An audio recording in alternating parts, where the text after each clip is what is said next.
Изборите во април 2014 ќе ја донесат првата влада по соборувањето на Талебан без афганистанскиот лидер Хамид Карзаи на чел.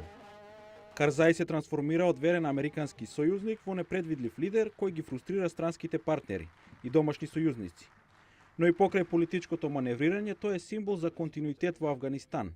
И младината што расте во градовите како Кабул имаат очекувања за подобра иднина. Но ривалството и беззаконието во земјата се знак дека изборите нема да бидат ни слободни ни фер, вели аналитичарката Кейт Кларк. Идеално е да имате некој за кого постои политички консензус. Тоа овде е тешко. Сега е само прашање колку валкано ќе биде. Исто така е прашање што ќе се случи со американските сили во Авганистан. Карзаи одбива да го потпише билатералниот безбедносен договор што таму ќе задржи контингент за обука, помош и опремување на афганистанските сили. Племенските старешини го одобрија договорот, но Карзаи каже дека треба да биде потпишан по изборите, кога мирот и стабилноста ќе бидат воспоставени во земјата. Нема договор ни со талибанските милитанти, кои исто така го отфрлија безбедносниот договор.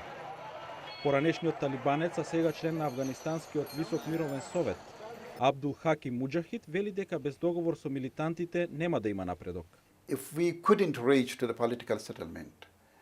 Ако сега не дојдеме до договор, значи дека сме изгубиле 5 години и кризата ќе продолжи. Афганистанските безбедносни сили се повеќе го превземаат водството во земјата, но бројот на жртви е висок. Пентагон вели дека само во март 2013 загинале на 300 припадници на афганистанските сили.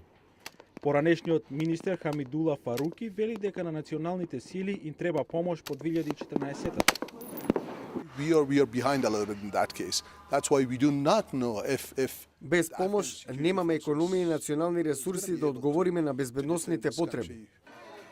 Меѓународното трапение спрема Карзаи веќе попушта. Ако американските сили на вистина се повлечат, аналитичарите велат дека за Авганистан престојат многу тешки времиња.